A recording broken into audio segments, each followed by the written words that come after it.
There seems to be I don't know how to call it, but there seems to be a sudden uprising coming out from the Mount Kenya region. That the youth in Mount Kenya region are becoming more aggressive and more agitated. Because tell me why something that was planned to be an empowerment, a youth empowerment, turned out to be a chaotic that even the deputy president Kindiki was not even able to address the people, the residents of Ruiru. They had to destroy, these people came literally and destroyed everything. And they were shouting even Wantam. But they were taking up everything that was meant for like empowerment. There is a sudden change that is happening in Mount Kenya region. Because even if we see the agitation that has happened even during Sabasaba and the demonstration, Mount Kenya region has taken a center stage in this demonstration and in this agitation. Now we want to look at it critically. Why is this region coming out to be so much agitated? For a region that used to be so silent when people were agitating, for a region that used to be so peaceful when the people were agitating previously, why is it coming out that now they are now taking the center stage in the demonstrations, in the because we have seen even serious massive destruction of properties, and we have always known this region that they don't destroy their properties. But why is this thing happening? So we want to analyze this thing critically and look at it deeply. But before I go into the details, kindly take a second to subscribe and to hit the notification bell so that anytime I post a video, you will always be the first to watch. So kindly do so, na kama kawaida, I'll be back.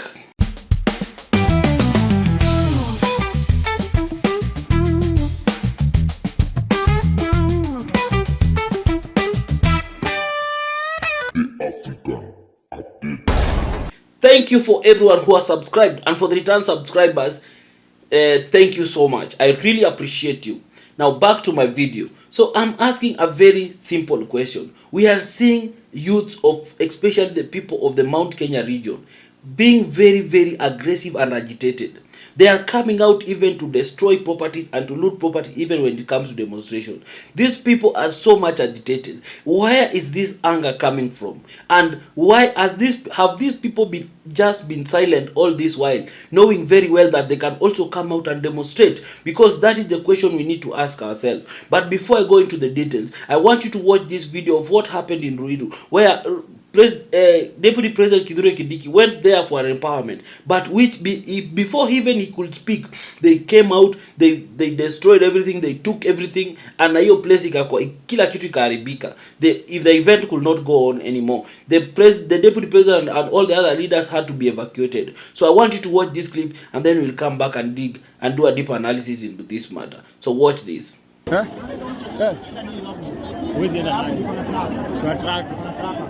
Mkutano imesambaratika hivyo Kindiki.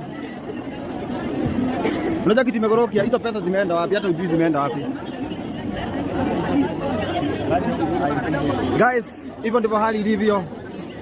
Pikipiki zimeibiwa, matangi, kila kitu.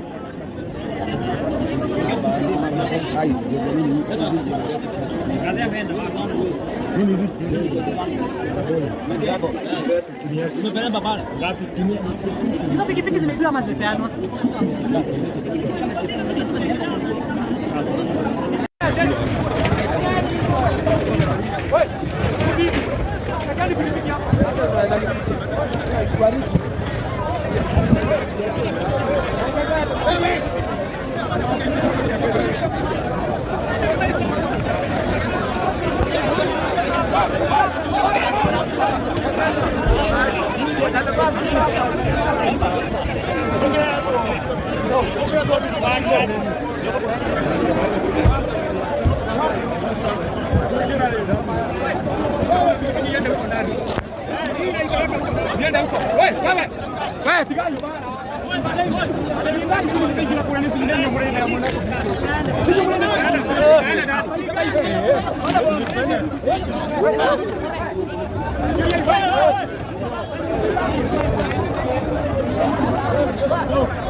have watched for yourself. You have even listened to what they are saying.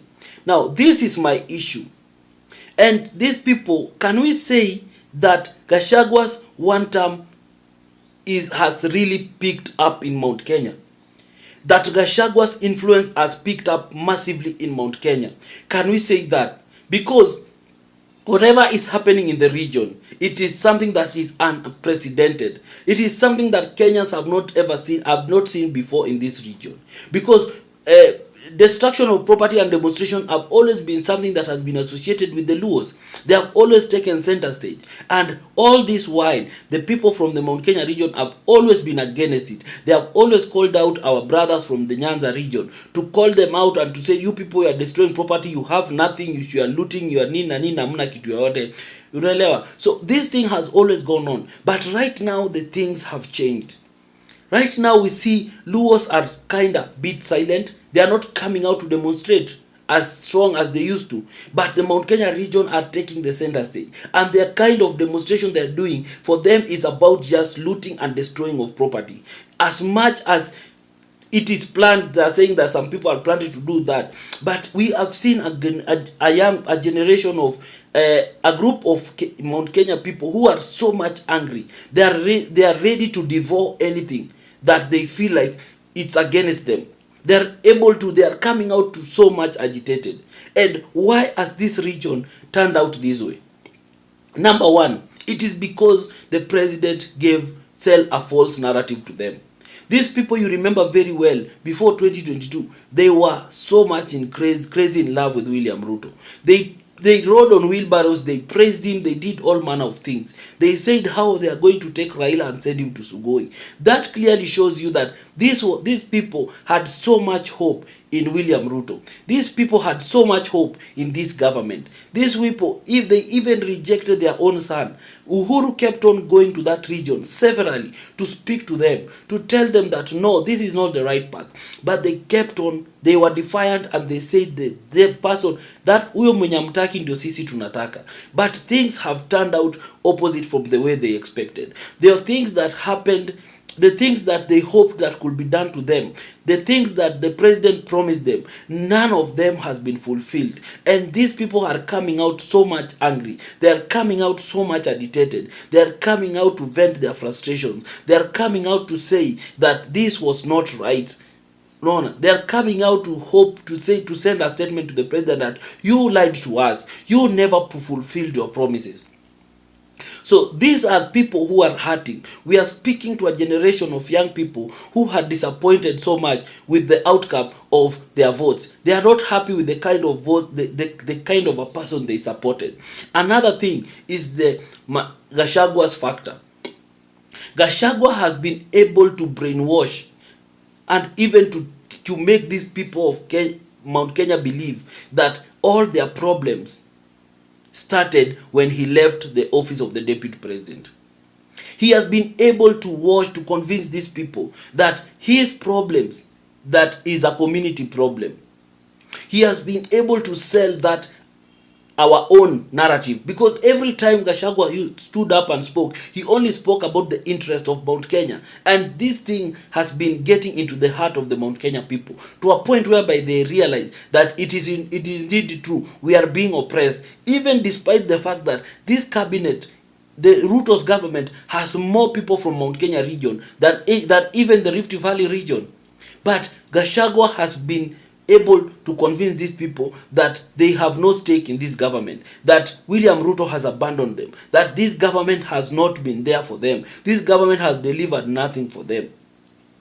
So anytime they see a government official, they see him as an enemy of the people. They see him as like he's an enemy to them.